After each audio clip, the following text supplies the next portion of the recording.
Well, hello and welcome, Electus Society community. This is going to be a very important training. Again, I would do all these trainings, I would say they're important, but the reason why this training stands out among the rest is because remember, what is the purpose of Electus Society? It's to increase your power and influence so that you can make a positive change. And so this topic that we're going to be covering in this training is the whole enchilada about persuasion, influence, and lobbying people in power. So again, I'm really excited to share with you what we got stored for you for those who are watching it live and as well as those people who are going to be watching the recording. So what are going to be the learning outcomes? I'm going to do a brief overview of how to increase your influence and persuasion skills. All right. So it's going to cover a couple of topics from level one, but then what we're going to do is we're going to build upon that. I'm going to mention again some of the experts of different books on influence. I'm going to share with you what my mentors shared with me, some of their best advice that I use to be very successful in student government, as well as well beyond in my life. And then I boiled it down to an additional 7 principles that you can use to persuade key decision makers, whether it's going to be your boss, whether it's going to be a politician, whether it's going to be a customer, whatever it may be, whatever your background and how you want to use those influence and persuasion skills, then this is the stuff that you really got to learn. And then because a main topic is about lobbying, where I'm going to show you a 5-minute quick video about how to lobby, which to me, I've researched a bunch of different videos about lobbying, and to me, this was the best one. And then we're going to end with the post assessment, but I'm going to share with you 2 action steps you can take today regarding your representatives and how you can increase your power and influence, especially in politics. So let's jump right into it. So in level 1, what did we cover? In one of the training secrets to get active and engaged members and attendees, you have to develop relationships with people, right? So your job is to be a master at networking, a master at influence and connecting with different people. How do you do that? The people that you meet, you become best friends forever. So finding your similarities, finding your interests, finding the same values, and what's that's going to take is a lot of conversation. And actually, here are some steps that you can use to help build those relationships with people. Now, I'm using that in that example of level 1. We were talking about, different students who are coming to your different events, different executive board members. But now we're going to be using this when it comes to key decision makers, key influencers, politicians. It's about developing relationships with these key individuals who have power and influence, whether it's an administrator, your boss, etc., whatever it may be. Now, what are the action steps that we learn in level 1? First is be vulnerable, right? Laugh at yourself, don't actually worry about looking dumb or stupid. Share stories about your life because people always love interesting stories. Be authentic. Don't fake it. Don't try to pretend to be something else so that people will like you. It stinks. People can recognize it and it doesn't work. Rather, just be open and curious. I have no idea about that subject. I recently went to a networking event for my local homeowners association. It was my first event. I didn't know anybody. I met somebody who was really into sailing, and I said, I don't know a darn thing about sailing, and I love to learn more. And guess what? He's invited me and my wife to go sailing with him in about a week or 2. So again, you never know what you might, encounter or connect with people just based on curiosity and interest. Ask open-ended questions, or not just what is your major, why did you choose that major? When it comes to different key decision makers, whether it's like, why did you choose this position that you in? How did you get here? Why are you involved in these different issues? Why is it important to you? See, all of these are going to be very open-ended questions that are really going to get an insight into the people that you're trying to communicate or influence.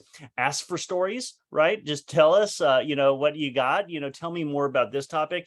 And then again, care about everyone and don't judge, because the more opening and you are accepting of different people, the more you're going to, they're going to feel connected with you, build relationships with you. So again, these are all kind of summaries from level 1. The biggest expert on influence is Robert Cialdini, which is a researcher down in Arizona, and he's written these two books. Again, the psychology influence, the psychology of persuasion. Again, it's a little dry read, but it's very important. He wrote the book to try to figure out how do people get sucked into cults and different things. And so what he ended up creating in this book, figuring out how people are influenced, businesses says, oh my goodness, this book is amazing, we need to use this in marketing. And so you'll find that a lot of these principles of influence will be in different marketing, sales, and advertisements. For example, one of them is reciprocity. So if somebody gives you a gift or does something for you, there's a tendency for people want to give back to them, right? That may show up at like a waiter saying, I got you this extra dessert. I got these extra dessert or chocolates for you. Just because they're so nice and so giving, it makes you want to give a bigger tip. The other thing is scarcity. People want something if they know that there's a limited supply. Maybe it's a Christmas holiday gift. It's, oh, why don't they create enough knowing that there's going to be a lot more demand? Well, there's a sense of urgency when there is not a lot of supply. And so that makes people want it more. Authority is you, again, to listen to people who are credible, people who are influencers that might be saying, I'm more influenced by a cop or somebody who's wearing a suit or has some badge, some certification that shows that they're an expert in that area. And then consistency, where people like to do and follow up with what they're consistently acting and doing. So if they have the same values and things like that, and they will act consistently with that. And then they also are influenced by people who like them. If you like somebody, you end up, well, more likely to listen to them, right?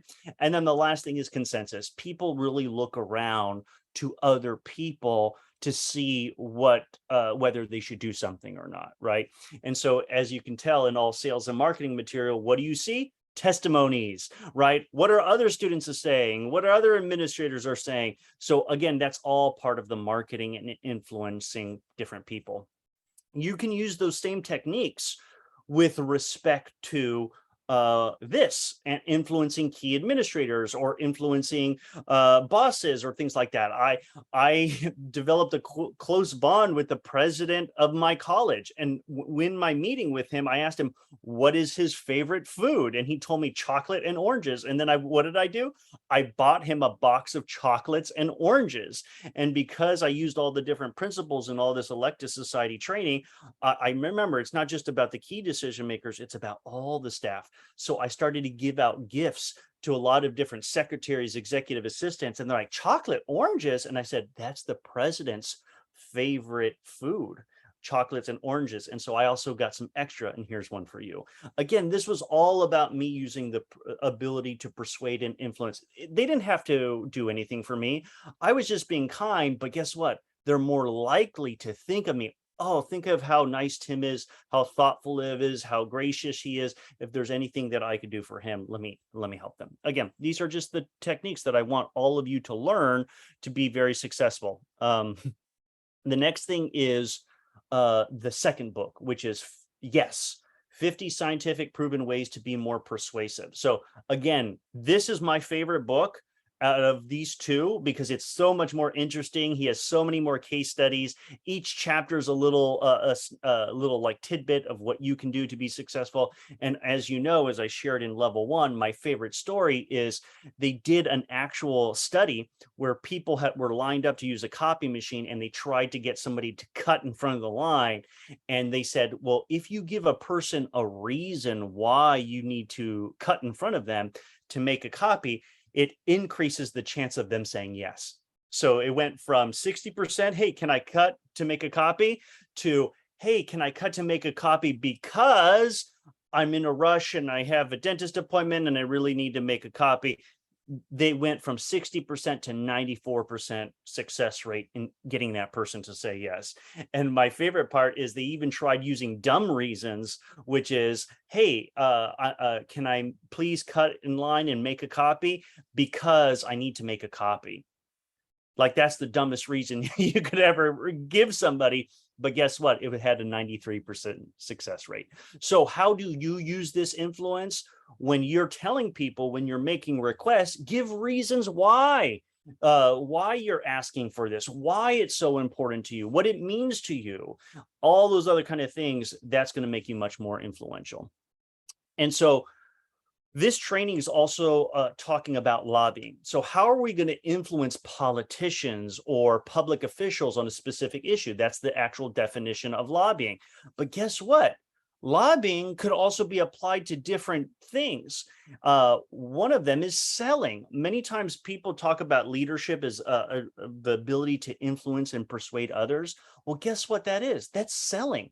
So the skills that we're going to learn in this training, or the additional skills that we're building upon of all the things that you already have, it's going to apply when you're in your workforce, right? In your jobs. How can you influence customers? How can you influence managers to adopt your idea or proposal, buy this product or service? So this is what you're going to learn. So we're applying this not just to lobbying, but to a whole different areas. And that's actually where I developed a lot of expertise in selling, in getting different schools to adopt different chapters of the National Society of Leadership and Success. And I'm like, you know what? I was really good at it because I applied these leadership principles you're going to learn here today. So I always want to share with you what great mentors I had. So I had a lot of them, and it's one of the reasons why I was able to get different awards for those accomplishments. And so here are some mentors that I wanted to mention. Dave Fields was one. He actually is a law professor. He actually helped create the City University of New York School of Law. Just a very influential, an expert at parliamentary procedures. He was around in the 70s, all about students' rights, and he educated me so much on different things, how to be very effective, know the bylaws, all these different things. Jay Hershenson was one of his students, which was really funny. But again, he became a very successful administrator within the City University of New York. He was the first student to be put and serve on the CUNY Board of Trustees. That didn't exist before. And so when he jumped on, he was the first student to ever sit on that board.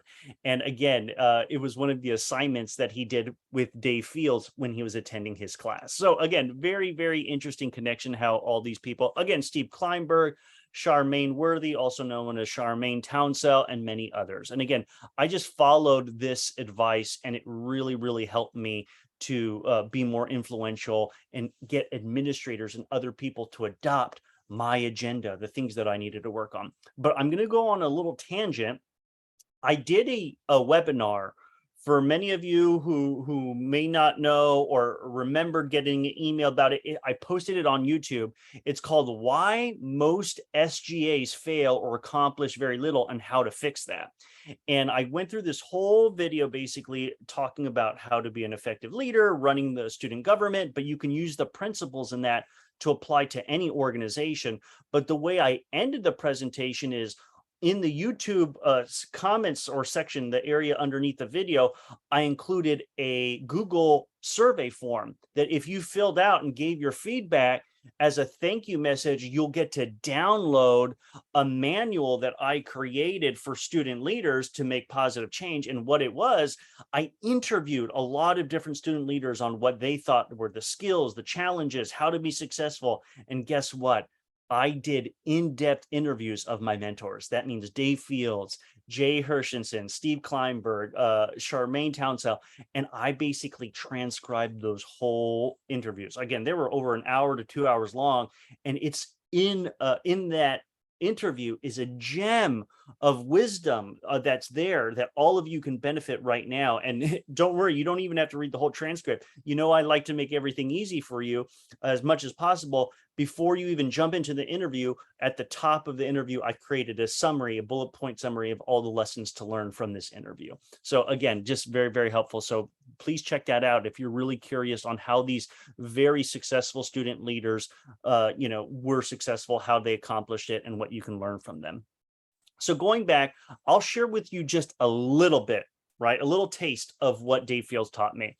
And the first thing he said, less is more. So this is a very interesting concept because right now in student activism, and this is what I share, everybody was ready for a protest, right? Everybody's ready to like do some kind of massive change. But what he was telling me was like, you don't need to go crazy. You just need to use the just enough power just to get the job done, right? And that means, it might just be influencing one person. You don't necessarily need to go and organize and mobilize a whole group of people. But hey, that's also helpful too. It's just about knowing what tools. The next thing he said is stay cool and calm. When you lose your temper, guess what happens? You lose your influence and you can actually create enemies. And I thought that was actually very interesting because guess what happens? When you get really upset and angry, you could end up pissing off somebody else. And then guess what? Now they're your enemy. You didn't even think that they were going to be your enemy, but now they just don't even want to follow you. They don't even want to support you. They'll sabotage what you're trying to do with different individuals just because they don't like you. So again, he always said, if you come across somebody who's evil, yeah, go all the way, fight them, deal with that wrath if they're evil. But if you can actually build a relationship and influence them and address their questions, concerns, and stuff like that, that is the ideal outcome. That can increase your power and influence, and you can get a lot more done. And then another advice that he gave me was don't take the credit. So you could be working, slaving away, trying to get all these different things accomplished. And just guess what? Thank the people. Don't make it about you. Make it about somebody else. Hey, this couldn't have been done if it wasn't for the support of these individuals. These are the ones that really made it happen. And it's why it's so powerful is because you don't even have to pay anybody. It's the biggest gift that you can give to somebody. It's free. Just give them credit, thank them, appreciate them. Again, very, very, very beneficial. Then now let's talk about Jay Hershenson.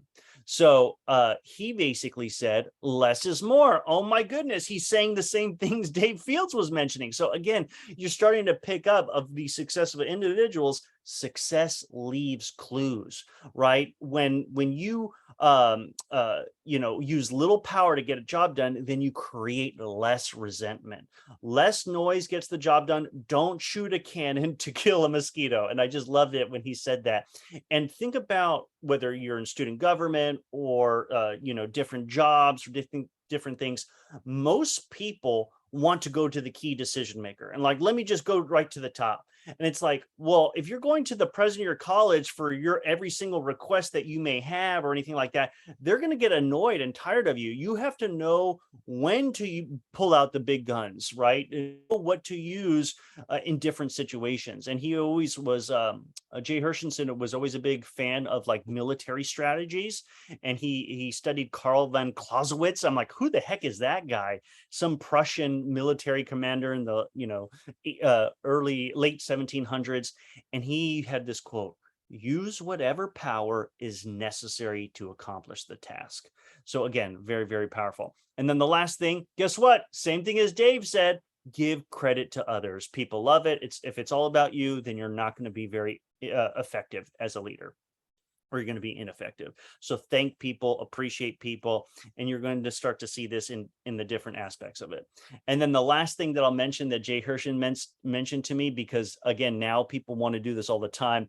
If you've ever seen those memes, again, this was a very big thing on viral on media, like don't be a Karen, somebody who complains and says, let me speak with your manager, right? We're being taught as a society to just say, if this person can't heal me, get out of my way, go to the top. And one of the things that Jay Hershenson always says, appeal to a higher authority only when needed. So don't just say, let me speak to your manager. First, try to persuade and get that individual on your side. Don't just go over them or try to go above them, because guess what? That's going to cause resentment for this individual, that you bypassed them, that you didn't listen to them, you didn't respect them. And here's something that's very interesting that I want to share with all of you. Again, people want fast, easy, right? So it does sound like it makes a lot of sense. Like, if I want something, why don't I just go to the tippy top and just ask them to just tell the person, their underlings, right, their subordinates, just to do what I want them to do, right? A lot of people do that all the time. Guess what? It was only through my experience in sales, marketing, all this other stuff, growing NSLS to become the largest leadership society. We tried that and we failed on several times, because guess what happened? There were certain individuals that were in charge of key decision makers. And we said, you know what? We don't care about you. We're just going to go straight to the person above you and not even talk to you. And then guess what ended up happening? We went to that individual, and guess what they did? They said, well, let me go and check with this individual, because that's the person who's the key decision maker. And so that person was upset that you bypassed, and now you got their boss involved, then they would actually be mad. Now they would be resistant. Now they don't even want to help you. You made them look bad. You got their boss involved. They didn't even want to involve the boss. Who knows if you could have persuaded and influenced them? Now, what if you persuaded this decision maker the best you could, and then they're not reasonable, you can't win your arguments, you try again? Well, guess what? It's called jumping through the hoops. Once you've exhausted this, only then can you basically then try going to a senior boss or manager and say, hey, boss or manager, can you please help me? I've tried to connect with this individual. We've had these conversations. We've come with these challenges. We can't come to consensus. And I'd really like your help and guidance. You have a better chance of having that resolved because you did the legwork, right? You already attempted that. Only then can you then go to the boss and say, all right, let me see what I can do. Hey, I know you talked to them. What about this? Now they can be a mediator. Now they don't have to come in and try to disregard what their subordinate said. And again, what Jay Hershenson was telling me, it was not just about getting their bosses, but maybe there might be mentors. That blew my mind, right? Hey, they actually might listen to certain people. So find out who their mentors are, because if my mentor said, Tim, you should read this book, you know what I'm going to do? I don't even need to read what the book's about. I'm going to buy the book just because my mentor has influence upon me because of how much they've done for me, and so that's how you can actually increase your influence when it comes to a meeting with those very powerful individuals or key decision makers. So I wanted to open up a little discussion. So can you think of a time in which you were very successful in persuading or influencing or lobbying someone? It could be a friend, it could be a family member, it could be a politician. I really just wanted to hear what your best practices were or what you did, because then I'm going to jump into what are the principles that I'm going to share to be very effective at influencing and lobbying people in power, and we'll see how much similarities or what new things we could come up with. So let me see. How about you, Susan? What can you unmute yourself and share me a time where you were very successful at either persuading or influencing or lobbying somebody? Well, Tim, I have to admit, I just recently found my voice. So I'm like, kind of struggling with that right now, because when I did speak up, I got in trouble with it because I spoke up too loudly and Mm. Well, got here's the cut thing, off. right? So I don't know if you want to go into the details of it, but based on what you're sharing, is you saw that there was a problem, right? And so you spoke up. And so you were trying to advocate, right? You were trying to persuade and influence somebody or someone. And what was the result? You did not get the outcome that you wanted. And what you might also be sharing is that you got a blowback. Maybe people were mad with you, people were upset with you, or you got in trouble. Is that the case? Yeah. Yep. Yep. Okay. So let me share. Exactly what happened. So again, I'm glad that you shared that example, because guess what? We're going to be talking about this in the principles of what I mentioned before. Sometimes decisions, or let me rephrase this another way. Most decisions happen behind closed doors, right? So many times when there is a public announcement or there is something, people with a lot of courage, like you, Susan, like other people, they have the courage to say, hey, this is a problem. I think we should go in a different direction. I don't think this is a good idea. But guess what? You're coming from a place of help, support, advocacy, all this other stuff. But guess what? That individual may not interpret it that way. They may interpret it as, wow, you're making me look bad. You're pointing out things that I shouldn't have considered. Or maybe you're pointing out things that I already considered. Maybe I feel like you're talking down to me. Don't you think we've already considered that? So it's like, now you're making me look like a fool in front of all these people. Again, this is, we're dealing with humans, right? And like in the couple trainings that I mentioned before, it's, humans are not angels, right? We have egos, we get easily defensive. So let's try and go over some of these principles, Susan, and then let's see, now that you hear them, okay, now that I know these principles, if that situation were to happen again, what would you have done differently? Maybe you would have said, okay, you know what? This was mentioned. I'm going to speak to that person privately, maybe request a meeting with them, a talk behind a closed door so that there's not going to be anybody worried about, second guessing them. This is a very, very popular theme. I don't know if you've ever seen the movie Ender's Game. I love it. It is based on a book. I haven't read the book yet, but he was this little kid prodigy who was going to be a very successful leader. And so he wanted to challenge the leader of the group. And so he's like, can I talk to you for a second? And then he just walked out of the room and everyone's like, oh my goodness. And then he walked out of the room and the leader followed him. He's like, what the hell are you doing walking out? He's like, I didn't want to question your authority, but let me tell you, this is my proposal. You'll look good. If it doesn't work, it'll only hurt me. What do you say? And he was able to convince and persuade this person to adopt his ideas. But if he did it in front of the whole group, it would have fallen apart. So again, these are the things that we're trying to learn here in Elective Society, whatever tools you can use to get the job done. So let's keep going. So the first principle is you need to find out what is that the person that you're talking to, research, find, ask them, what is it that they really want, right? Remember this term, WIIFM, what's in it for me? Because how can I persuade and influence you if I don't know what you want? And, as you know, there's a certain channel that I've shared different videos called Charisma on Command. And one of my favorite TV shows is Game of Thrones. And one of the characters is, the dwarf, Tyrion Lannister, if I got his name right. And he is a master at influencing people, getting out of situations right where he's about to die. Why? Is because he's mastered the skill of figuring out whoever he's talking to, what do they really want? And then he speaks to that. Again, you can look it up, or if you're going to ever binge watch Game of Thrones again, you'll see how influential, Tyrion can be. So what did I do?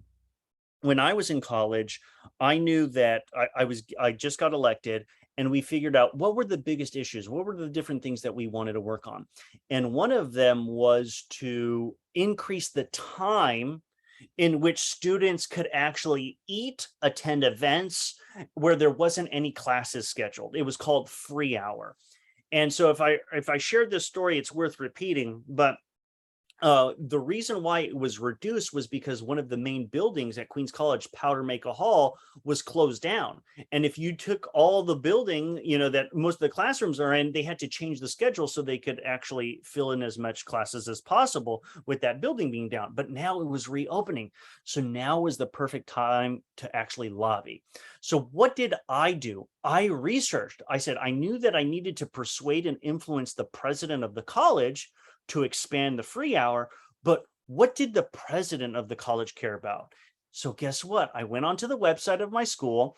I started researching the president, what his speeches were there, what he was saying, and I started reading all of them, He was sharing out loud to the whole entire community, hey, everybody, this is what we're focusing on. This is what we're trying to do. Because again, most leaders tell the groups of people what they want to work on, right? Because they got to lobby and influence them. So what was I reading? He wanted to make the campus feel like a home for students. He wanted it to be a place where people could just hang out and connect, right? He wanted to create spaces for students to sit down and relax with nature. So he had all this capital expenditures to include new benches being installed. And I'm like, aha, this is what he wants. So I use some of the principles that I'm going to talk about again in this presentation, and I prepare what I'm going to say. I have a meeting with him and my vice president. And so we're having a little icebreaker talking. So he's like, so Tim, what are you working on? What do you really care about? And I said, I really want to expand the free hour. And the reason why I want to expand the free hour is that I want to help use that extra time so that students can feel like a home on this campus, where students can lounge, eat on benches, relax, study, and feel more connected as a community. And so I looked at him and he looked back at me and he's like, Tim, you stole the words right out of my mouth. And I'm like, uh-oh, he caught me.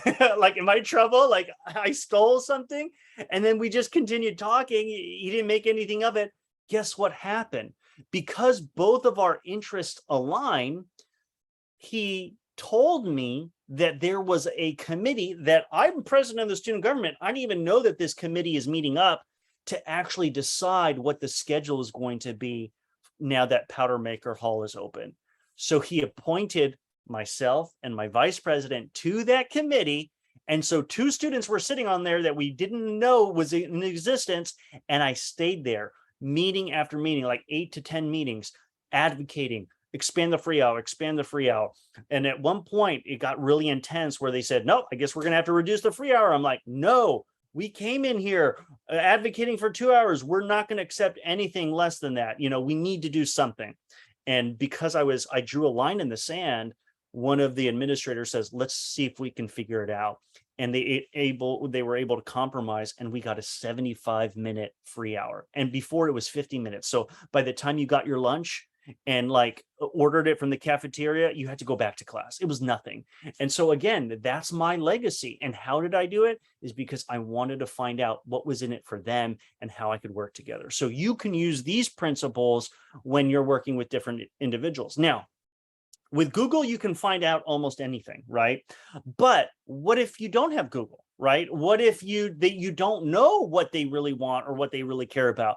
Well, then that is why we go back to level 1 training, is develop relationships with these people, right? Go out to have lunch with them, set up a meeting just to say, I want to introduce myself to you. I want to get to know you.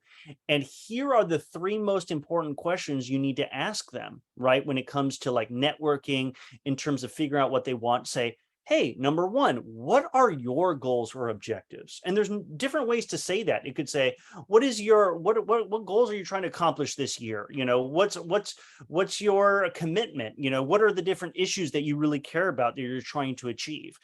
It's just all about you asking the same thing, digging, asking them directly what they care about. The second is, what are the problems or challenges that they're having? Because guess what? It's usually probably in alignment with their goals or objectives, that they want something, but something is preventing them or struggling in order to get that. Well, once you can discover what that problem challenge is, maybe you can go to the third part. How can I help support you in helping alleviate that problem, alleviate that challenge, right? Where do our interests align? So these are the most important questions that you have to ask any kind of networking meeting, anytime you're meeting. This can be in business, this can be, etc. Even meeting with a politician, you could ask these questions. Again, they'll need support. Usually what they want is votes, volunteers, help them campaign, and all that other kind of stuff, right? Okay, then let's go on to principle number 2. And this involves preparation. And so this is my favorite quote from Benjamin Franklin: by failing to prepare, you are preparing to fail. I love that. So again, if you want to be very successful at influencing and persuading others, you don't just show up and wing it, okay? Like I know some other individuals have done. Maybe you have the gift of gab and you might be getting away with it, but guess what? You only have one shot to create a first impression. So you want to go in there highly prepared so that you can actually do a very, very good job. Now, in order to be persuasive, guess what? They're going to have questions. They're going to have concerns. So you have to be able to anticipate what questions and concerns they're going to have. So, one of the things that I wanted to share with you as a little side tangent is when you start having conversations with people or debates and it starts to getting a little bit more intense where people are disagreeing with you, there's this term that some of you or many of you have heard of. It's called a straw man argument. And what that means is they basically take what you said, distort it, so that it's almost like, how easy is it to defeat a straw man? It's easy. You just chop its head off, right? It's not doing anything. And so you basically take one little portion of what they're going to say, and then you defeat that, and then you can win that argument. Okay, you have to be very careful of that. But the opposite of doing a straw man is a steel man argument, where you actually, what you have to do is you have to put yourself in that person's shoes, right? A good debater does that, doesn't just think about what he or she wants, but what does that other person want? What's their perspective? And puts out all the arguments and say, okay, if they were going to say this, how do I come back to that? So you're doing the mental work and the exercise. So guess what? You end up winning with the strongest argument. There's a famous podcaster by the name of Lex Friedman who's like into artificial intelligence. He does great interviews. He's on YouTube and things like that. And out of all the different podcasts I've ever heard of, he's the only one that I have heard on a consistent basis. He's dedicated to having genuine conversation, genuine discussions, really exposing, right? And he'll say, can you strong man or steel man that other person's argument, right? Put yourself in their positions and argue their point of view. Again, he says it oftentimes because he doesn't want to somebody get away with just saying, this person's wrong, I'm right. Well, could they be right? In what examples could they be right? What arguments can you give them the benefit of the doubt?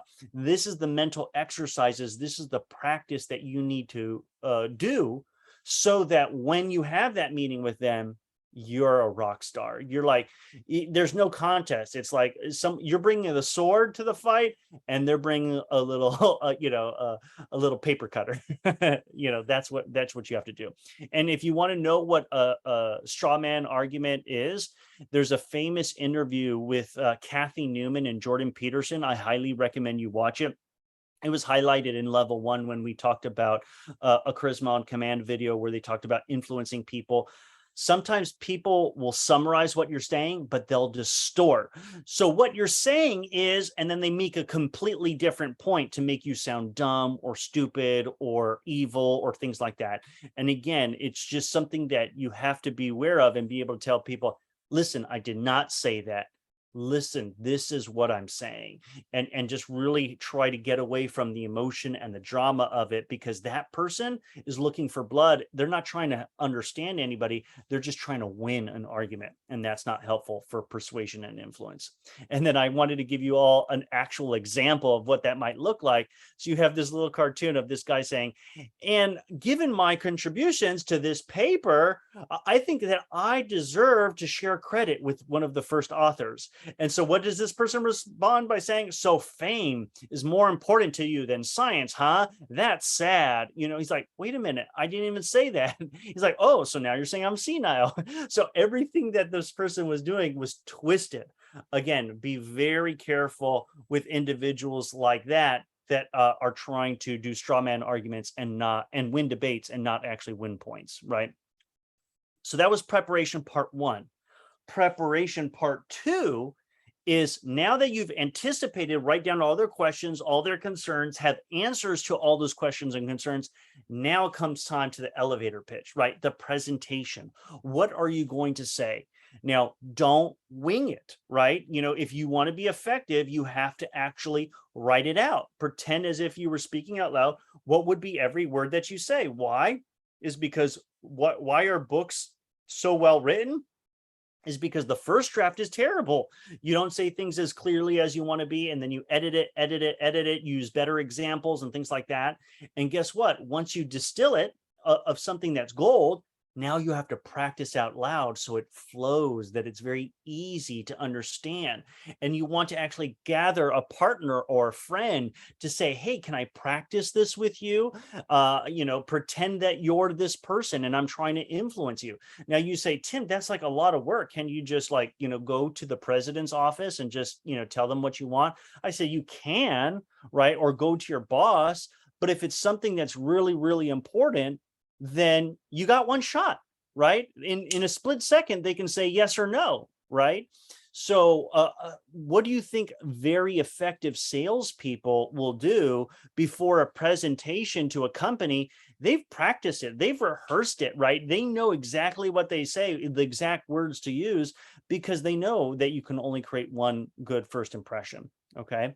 So that's just the second part of preparation, write and practice your pitch. Now, in terms of how to make an effective pitch, here are some key points for you. You have to have both logic and emotion, right? So not only the brain, but also the heart. Now, when I was working at NSLS, we had a guest speaker, Rudy Giuliani. Now, again, remember, Rudy Giuliani in 2001 was Time Magazine's Person of the Year. Why? Because he was the mayor of New York City during 9/11. Like he was considered like, oh my goodness, this is the leader who's going to be, and so he's very popular. Now he's kind of out of favor. He's a lot of negative press in the media. But again, I don't want to detract you with all of that stuff. But here's what I wanted to share with you. We had him to talk about his leadership experience. And he talked about how he had to run for office. I guess he was some kind of attorney and then ran for different. Again, he was a successful mayor and he won his political office. And Roger Ailes, I think, who was the head of Fox. Again, Giuliani's a conservative. And so he was helping him practice to win people over to vote for him. And so they did mock meetings where they would say, okay, let's pretend like during a debate, they're going to ask you a question. So, what do you think we should do about education? And Giuliani's response was, I have a 5-point plan to actually tackle education. Number one, we need to do this. Number two, we need to do that. And so, once he was done, he was telling the story.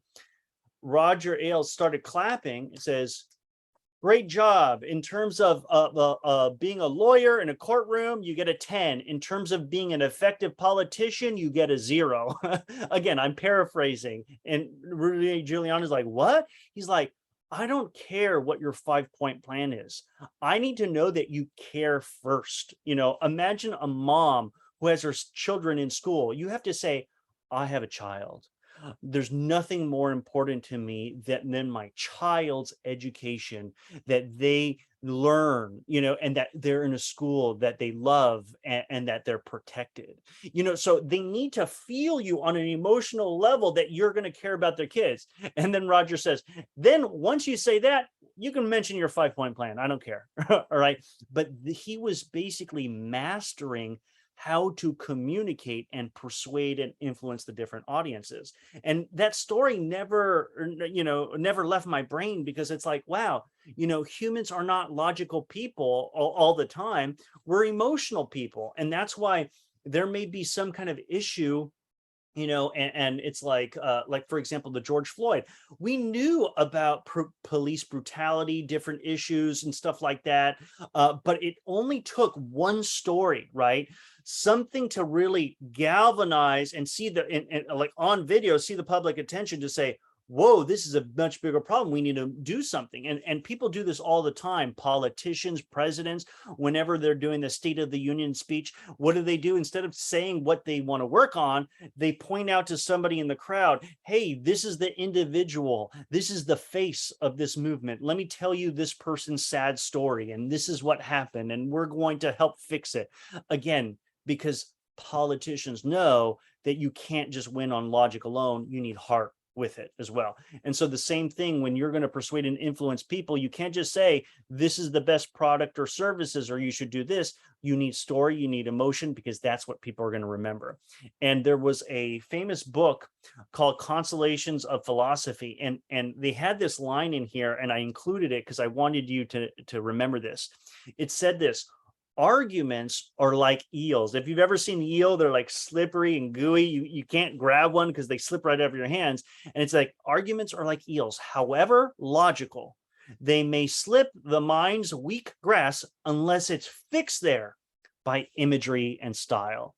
So again, it goes back to what Rudy Giuliani was saying. It goes back to what I'm saying about the heart and emotion. It's like, you can give all the 5 bullet point plan of what you need to do or why your argument's the best, but people are not going to retain it or remember it.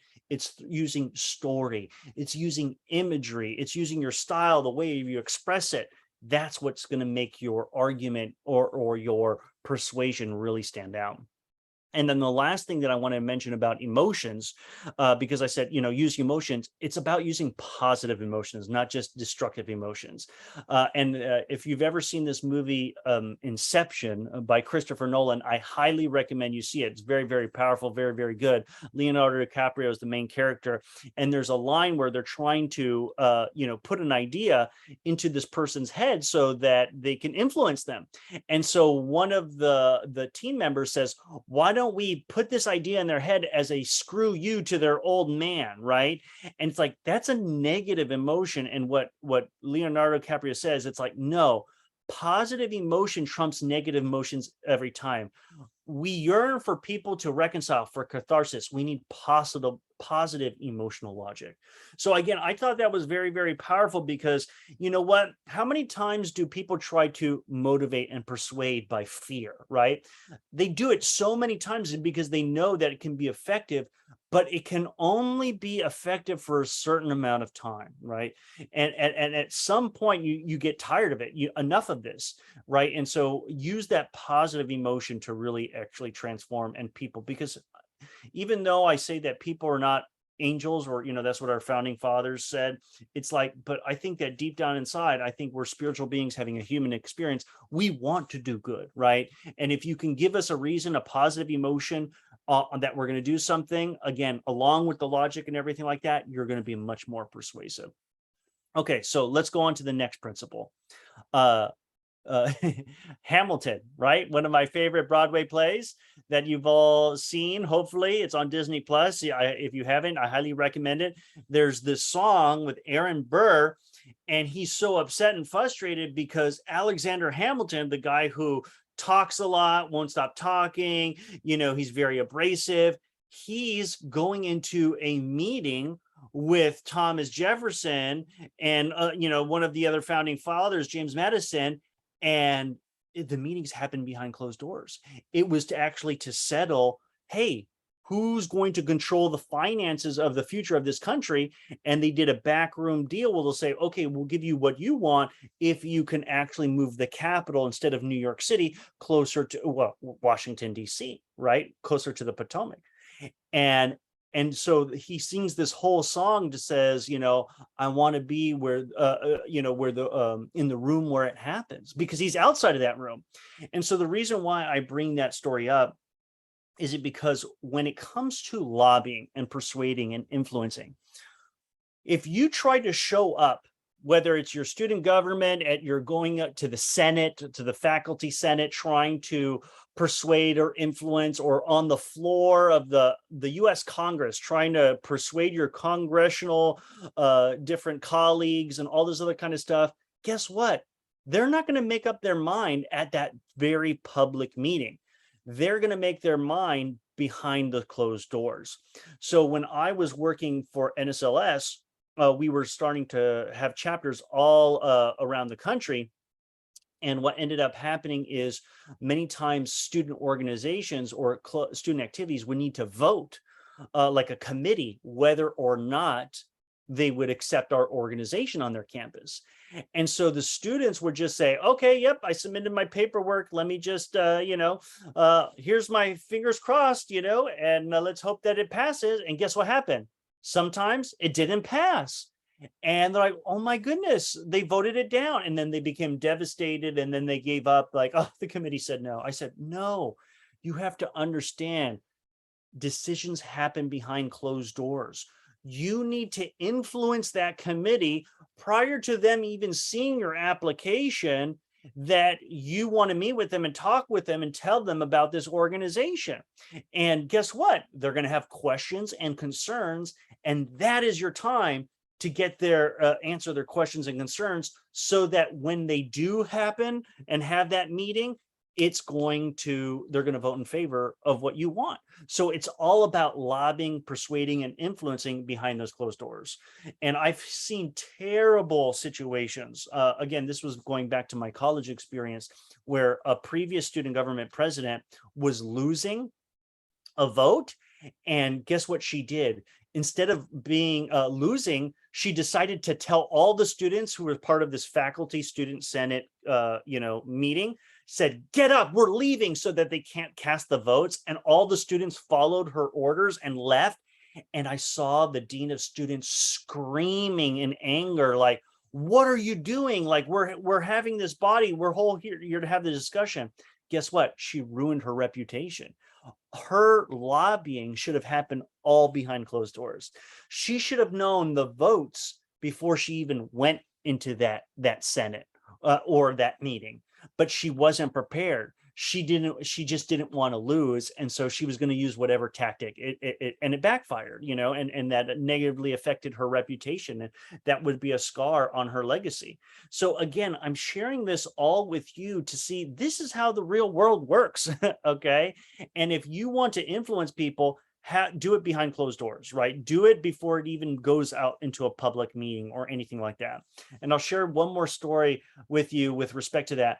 I remember working with some students, and they basically said, hey, the committee refuses to meet with you because they are against lobbying or influencing, and that they're just going to look at your application. And so it's like, they refuse to meet with us. What are you going to do, Tim?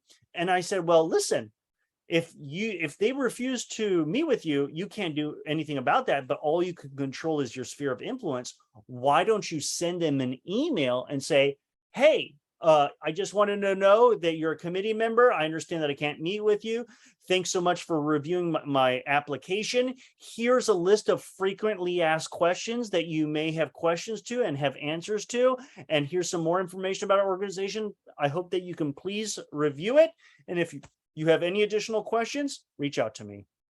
So even then, when you can't lobby, you can still lobby. You can still send an email. You can still send a video. You can still send something, right? And try to influence and persuade individuals. Okay. Susan, I'm seeing your comment. You haven't seen Hamilton. You definitely have to, right? It's really, really good. All right, let's keep going. The next principle is schedule a meeting and lobby.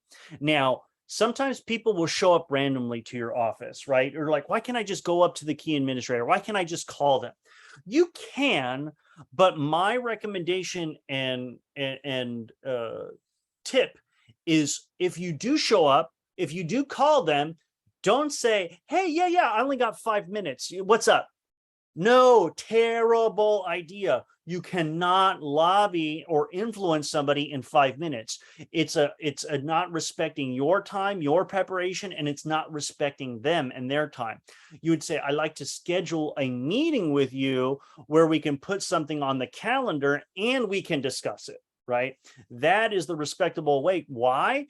Because then they're not worrying about this to-do list and not, trying to worry about this crisis, put out this fire. They're going to actually listen to you. They're going to silence their notifications and give you your undivided attention. That is what you want. Not just give me a second and let me try to persuade you in 2 minutes. No, it doesn't work like that. Okay. And then here, out of all my principles, I would say this one has made me the most successful. Why? It's because I actually, in meetings with people, I worked on improving my communication skills. And so in order to do that, I've taken a lot of different communication classes. And again, is this is a reminder for everybody who did level one, is that I showed a video from Jordan Peterson talking about communication as a psychotherapist. How do you listen? And the way that you listen is to actually repeat back to that person and summarize what they said and make sure that it's accurate and correct before you move on. Well, that is the technique that I used in my sales meetings to really persuade and influence customers or whatever it was, trying to adopt chapters of the society. And I'd be surprised on how many people don't do this, right? I worked for a startup company, and there was a sales representative. He had like over 10 years of experience in sales, and he felt very confident, and we weren't having a lot of sales for the meeting.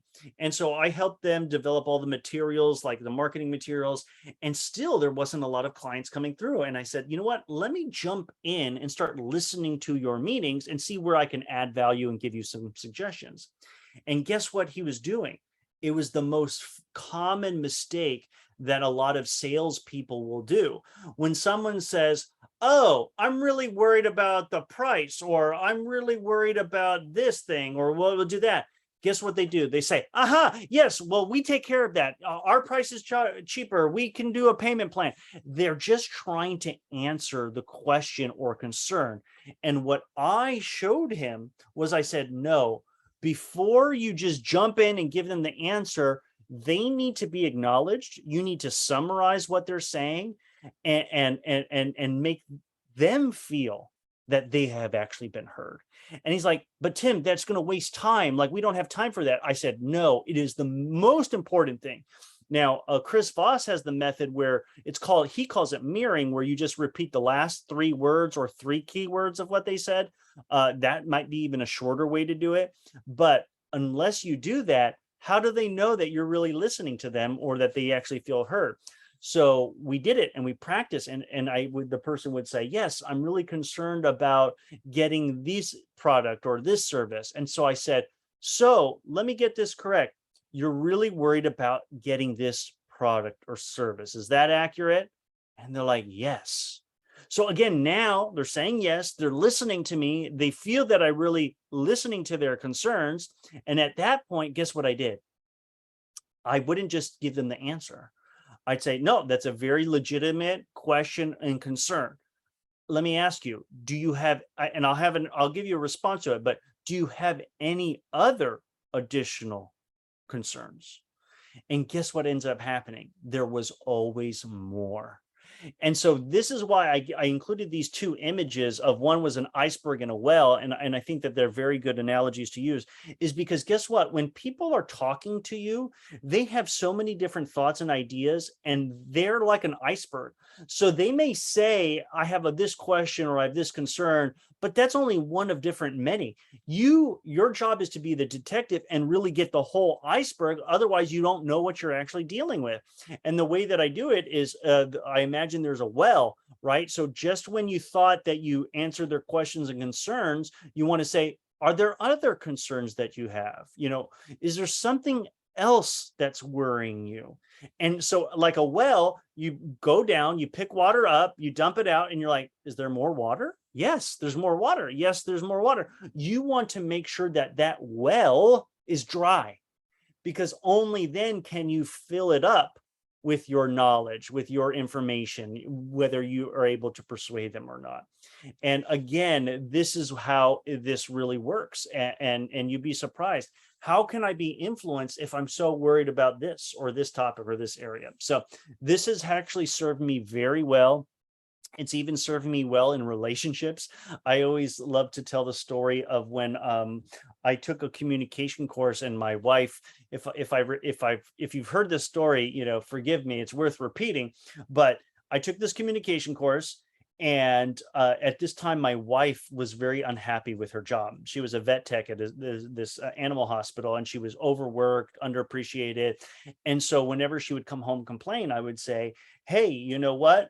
Why didn't you do this? Why didn't you do that? Why don't we go to a different clinic?" And like, "Let's search, let's find new jobs for you. Let's see what the nearby area." But again, I was being a typical guy trying to convince her while her problems could be solved when she was just venting, right? So very, very, very stereotypical. And then I took this communication course and I learned about summarizing, learned about actually hearing the person, what they're saying, what they're not saying, asking them, is there more that they want to share, go deeper down the well. And so on the car ride, she's telling me, she's venting about her job. And I'm like, oh, wow. Like, yeah, that sounds really tough.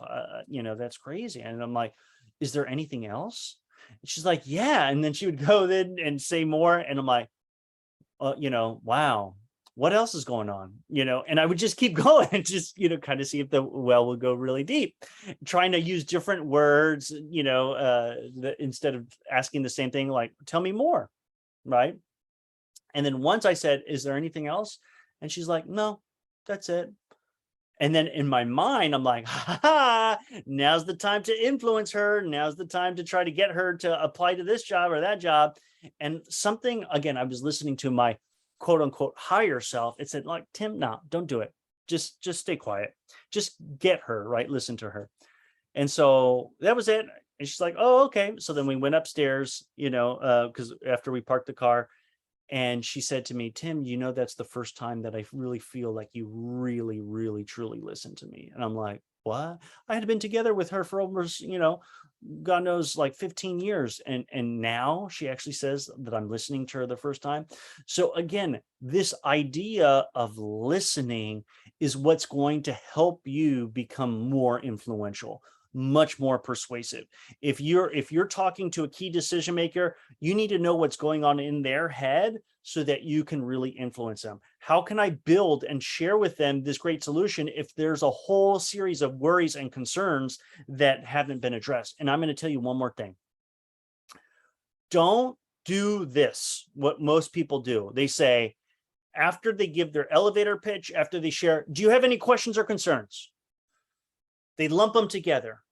Don't do that, because people get overwhelmed by that and it becomes a habit and routine. Instead of say, do you have any questions on what I've shared with you? Make that one question. No? Okay. What worries do you have? What are your concerns? Just pause. Now, that is a very different question than question and concerns. Stop trying to put them together. You're going to get different responses. And that whole concerns and worries, that's the gold, right? Because I can't persuade and influence you if I don't know what's going on in your head. Because guess what happens? I can say yes, yes, yes, yes. And then as soon as I leave you, I'm really worried about this. That's going to prevent you from making a decision. So that's the key idea. So once you've actually addressed their questions and concerns, you finished their meeting, you did everything to persuade and influence them. What's next? Now is the karate chop. You got to get them to make a commitment. Okay. So these are the three most important questions to hold them accountable. If it's a politician, you're going to say, now that I've shared all this with you, can I count on your support? Will you vote yes for this? Will you support X? Whatever it may be, ask them directly. And their response is going to be really telling, because here's what they're going to either say. Yes, I will support you. Okay. They're going to say, no, I do not support you. Or they can say, I don't want to share it at this time. I need to think about it, which means they're not going to be in favor of it, right? Or they're going to say, I can't, I don't want to reveal that at this time, or I don't want to share, I'm just going to take it with a, and learn and examine it. Again, that's kind of like a negative response, because again, it's not really telling you whether they're in favor, whether they've been persuaded or not, right? Chances are there's more iceberg, right? There's more questions, more concerns that you got to jump in and figure it out.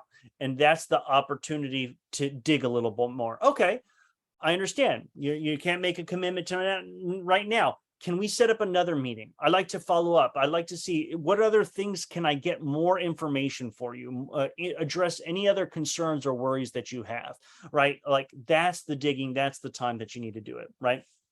And at least now you have a vote. You either say, yes, they got my vote, or no, they don't, or it's unknown, right? So any unknowns or no's are unknowns and no's. So you need to get more of the yeses. Now, here's the thing that I'll share with you about this with respect to counting votes and things like that.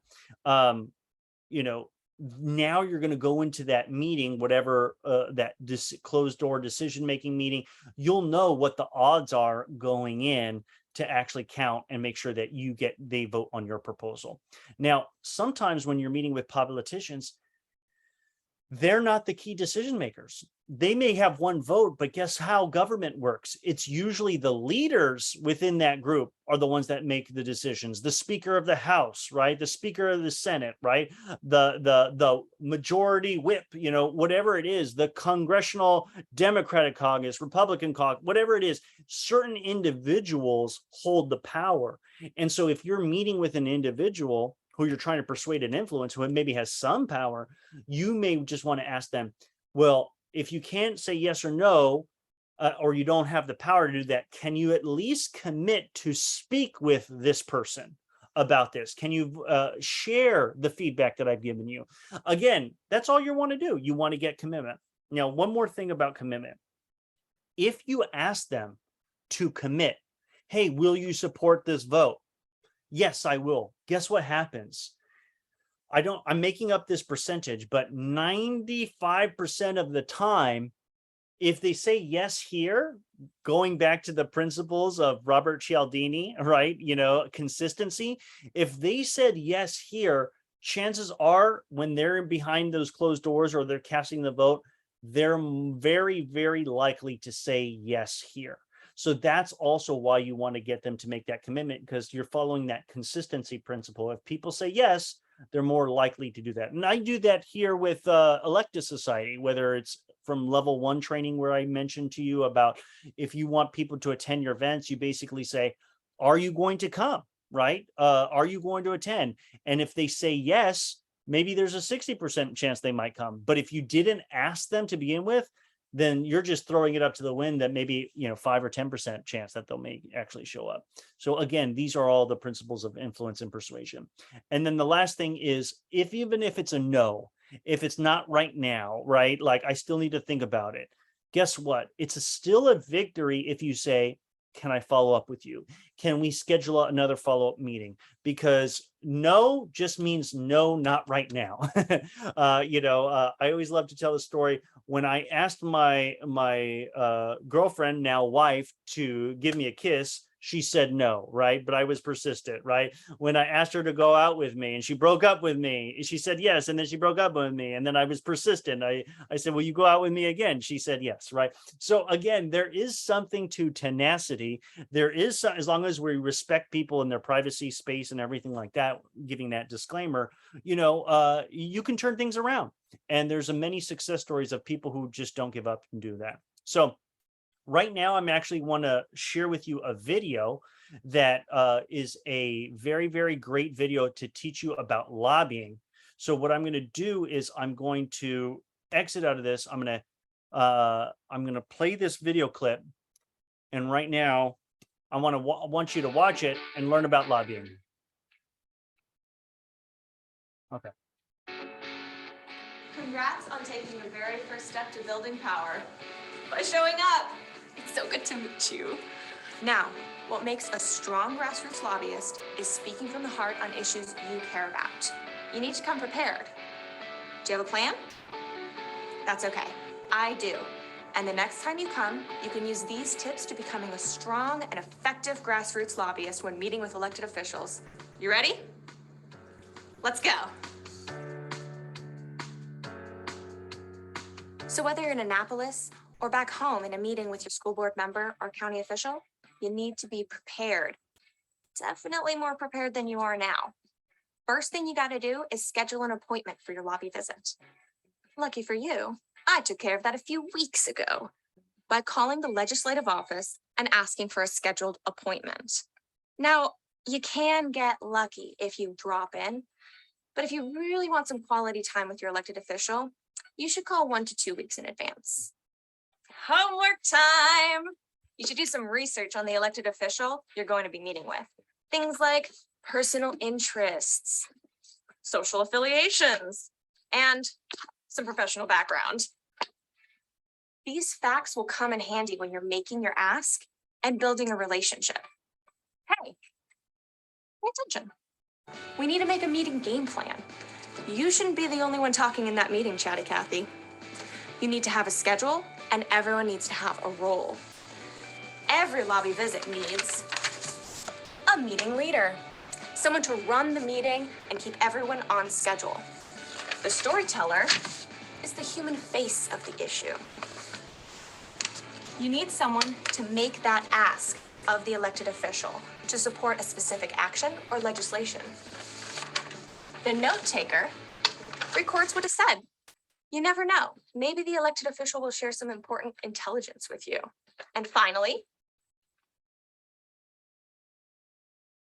he's just nice to look at.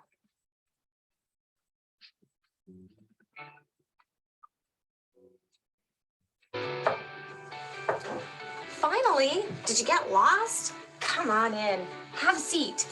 You might not have a lot of time with the elected official, so it's critical that your thoughts are organized. Get there early. 2-minute introductions. Have everyone introduce themselves, where they work, and where they're from, especially if they're constituents. Have your meeting leader give a 2-minute overview about the issue. Bust out that personal story for a few minutes. Talk about how the issue has affected your school and your life. Materials. Have your meeting leader pass them out. Newspaper clippings, fact sheets, petitions, everything you can collect about the issue. The most important thing about the meeting is the ask. Give your pitch person enough time to be assertive and ask the elected official for her support on the issue or legislative bill number. If she doesn't commit or gives a vague answer, get to the bottom of it. See if there's anything you can do to get her support. Finally, have the meeting leader summarize the whole meeting, get the next steps, and thank her for her time.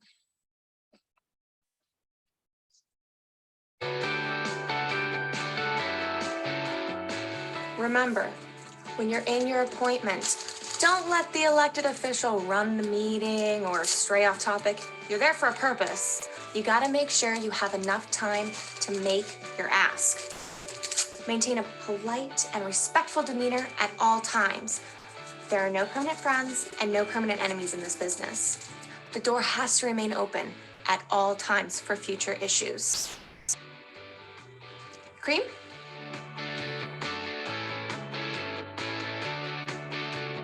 Follow-up is key.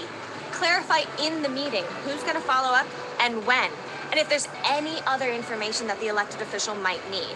And share all of this with the association staff and leaders so they can help you with the follow-up. Don't forget the thank you.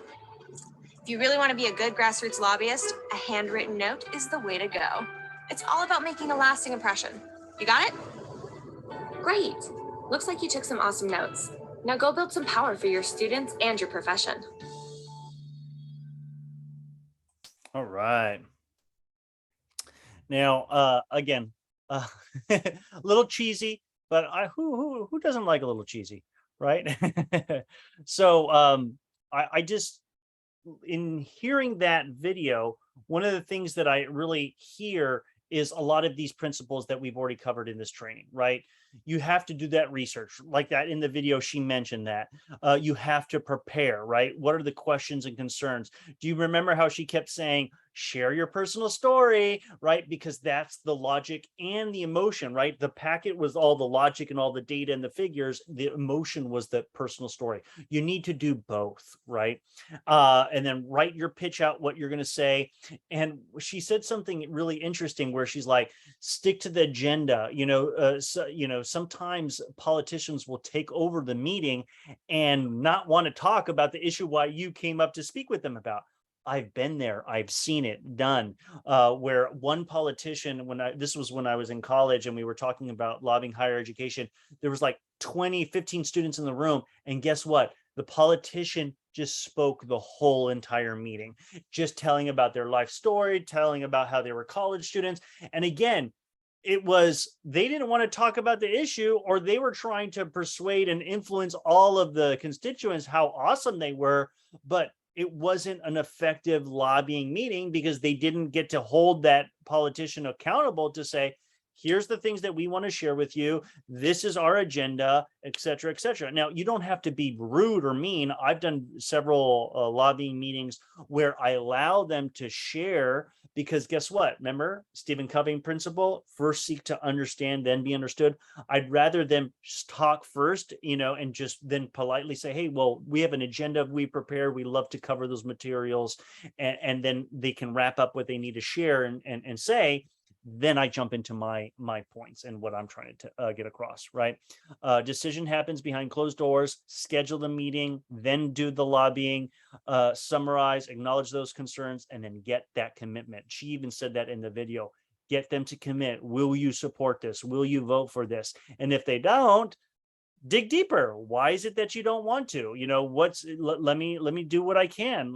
Tell me what was going on, So again, a very great video. Thanks, Susan, for your comment that the video was cute. I thought it was cute. Even the Ryan Gosling photo, I thought that was pretty cute. So at this point, I love for everybody to complete the post assessment. I'm going to paste that link right now in the chat very shortly. But there are 2 action steps that I think that everybody who's watching this video needs to do in order to be more effective at lobbying. And here's what it is.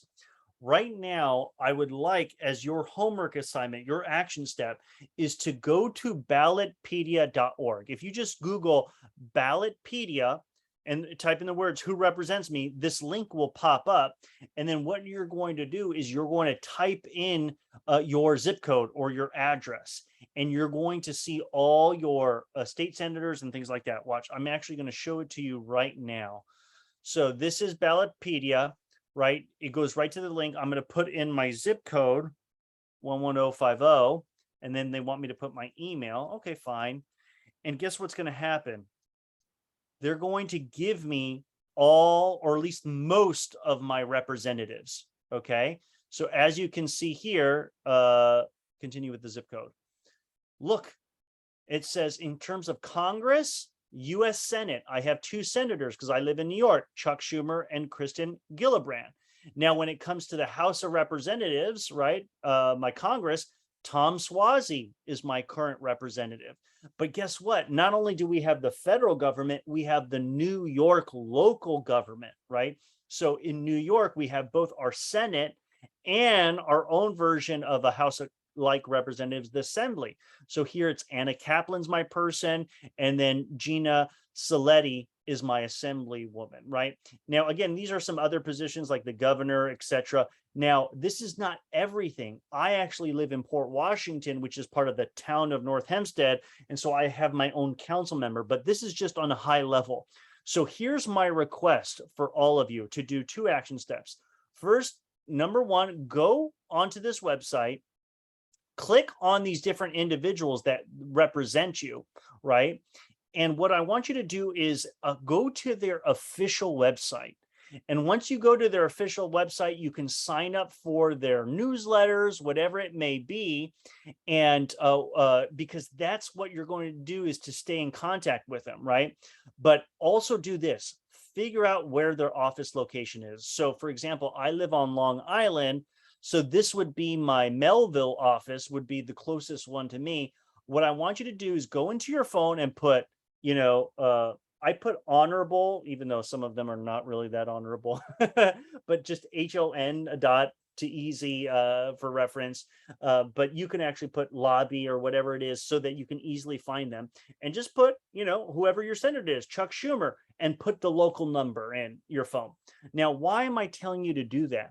Is because when it comes time to different issues, do you really want to spend the time typing up a whole email and telling them what you feel about what you care about? No, sometimes you just need to call their office, speak to whoever picks up the phone and say, hey, my name is Tim Duffy. This is my address. Listen, I care about this issue. This is really important to me. How does this senator feel like about this issue? Are they for it, against it? I just want to tell my story. Boom, click, done. It's over. you've done your lobbying. Lobbying does not have to be something that's very time intensive, right? And so and also by you signing up to their newsletters, what you end up doing is you get notices of what's going on, what are the issues that's really important to them. So all that stuff I really want you to do. So at this point, I'd love for us to do the post assessment, and we're going to do a little bit of Q&A. So give me 1 second. I'm going to copy and paste this link in the chat so that everybody can actually fill out the post assessment. Is there any questions that anybody has that they like to ask me? Susan, would you have any questions? Asia, would you have any questions? Oh, where do you put your zip code? Basically, once you go into Ballotpedia, right, and who represents me, just Google that. They'll ask you to either put your address or your zip code, and at that point they'll basically tell you who all your people are. Okay, so hopefully that's helpful. Any questions that you have about how to lobby, how to persuade, influence, anything like that? I'd love to hear it. Susan, you all good? Excellent. Asia, do you have any questions or any final comments? All right. No, I'm sorry. It's a little loud where I'm at, Tim. I can hear you just fine. No, but I appreciate it. Thanks for joining. I know that there was a Hurricane Ian that was coming across. I got some students telling me that they're going to watch the recording. So I appreciate that you guys being here. And I appreciate everybody else who's watching this recording. So again, fill out that post assessment. Please, go to Ballotpedia, type in that person's name or excuse me, go to Ballotpedia, go to your representatives, go to their official websites, subscribe to their newsletter, and put their contact information in your phone. If you do that, you are a more active citizen than 99% of the people in your community. Trust me. So thank you all so much. I really appreciate it. Have a great week. Next week, we'll have just some, I think there might be just 2 more trainings. This is training number 7. I think we have 8 and 9, and then I think we're done. I really appreciate it with level 2. So have a good night, everybody. Be safe until the next training. Speak to you soon. Bye-bye.